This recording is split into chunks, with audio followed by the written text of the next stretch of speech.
বাংলাদেশের সাথে সুসম্পর্ক গড়তে হলে ভারতকে অবশ্যই একটি বয়ান বাদ দিতে হবে বলে সাফ জানিয়ে দিয়েছেন অন্তর্বর্তীকালীন সরকারের প্রধান উপদেষ্টা অধ্যাপক ডক্টর মোহাম্মদ ইউনূস। ভারতীয় সংবাদ মাধ্যম পিটিআইকে দেয়া এক সাক্ষাৎকারে এই বার্তা দেন তিনি। বৃহস্পতিবার পিটিআই নিউজের ওয়েবসাইটে সাক্ষাৎকারটি প্রকাশ করা হয়, যেখানে শেখ হাসিনাকে দেশে ফেরানো ও বিচারের আওতায় আনা নিয়ে অবস্থান ব্যক্ত করেন ডক্টর মোহাম্মদ ইউনূস। ওই সাক্ষাৎকারে ভারতের উদ্দেশ্যে প্রধান উপদেষ্টা বলেন, শেখ হাসিনা ছাড়া সবাইকে ইসলামপন্থী বলে আখ্যা দেওয়ার বয়ান থেকে ভারতের সরে আসা দরকার। শুধু শেখ হাসিনার নেতৃত্বেই বাংলাদেশে স্থিতিশীলতা নিশ্চিত করে দিল্লিকে এমন বয়ান অবশ্যই বাদ দিতে হবে। Redmi 13 স্টাইল বানাই দুনিয়া কাঁপায়। সামনে এগুতে ভারতের জন্য এই বয়ান থেকে বেরিয়ে আসা প্রয়োজন।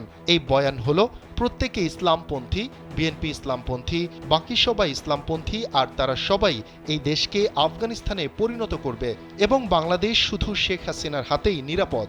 ভারত এমন বয়ানে বিমোহিত। এই বয়ান থেকে বেরিয়ে আসতে হবে দেশটিকে।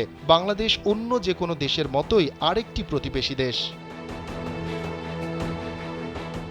বাংলাদেশে সম্প্রতি সংখ্যালঘু হিন্দু সম্প্রদায়ের ওপর হামলার অভিযোগ এবং এই ঘটনায় ভারতের উদ্বেগ প্রকাশ সম্পর্কে ডক্টর ইউনূস বলেন, এটি শুধুই একটি অজুহাত। এই বিষয়ে তিনি বলেন, সংখ্যালঘু সম্প্রদায়ের অবস্থাকে এভাবে ফুলিয়ে ফাঁপিয়ে তুলে ধরার চেষ্টার বিষয়টি একটা অজুহাত মাত্র।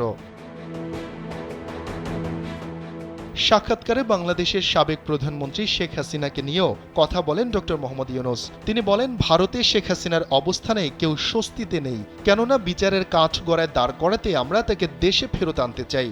তিনি ভারতে থাকছেন এবং একই সময়ে কথা বলছেন, যা সমস্যা তৈরি করছে। ভারতীয় সংবাদ মাধ্যম পিটিআইকে দেয়া এক সাক্ষাৎকারে শেখ হাসিনার বিষয়ে এভাবেই ক্ষোভ প্রকাশ করেন বাংলাদেশের অন্তর্বর্তীকালীন সরকারের প্রধান উপদেষ্টা অধ্যাপক ডক্টর মোহাম্মদ ইউনূস, যেখানে ডক্টর ইউনূস আরও বলেন, শেখ হাসিনা যদি চুপ থাকতেন তাহলে আমরা বিষয়টি ভুলে যেতাম, লোকজনও ভুলে যেতেন, কারণ তিনি নিজের জগতে থাকতেন। কিন্তু ভারতে বসে তিনি কথাবার্তা বলছেন ও নানা নির্দেশনা দিচ্ছেন, এটা কেউ পছন্দ করছে না।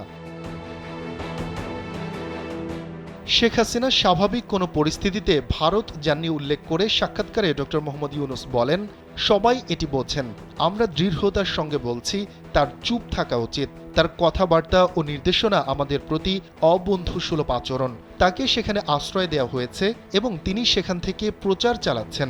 বিষয়টি এমন নয় যে সেখানে একটি স্বাভাবিক পরিস্থিতিতে তিনি গেছেন। গণ অভ্যুত্থান ও জনরোষের মুখে তিনি পালিয়েছেন। শফিকুল ইসলাম শান্ত, কালবেলা।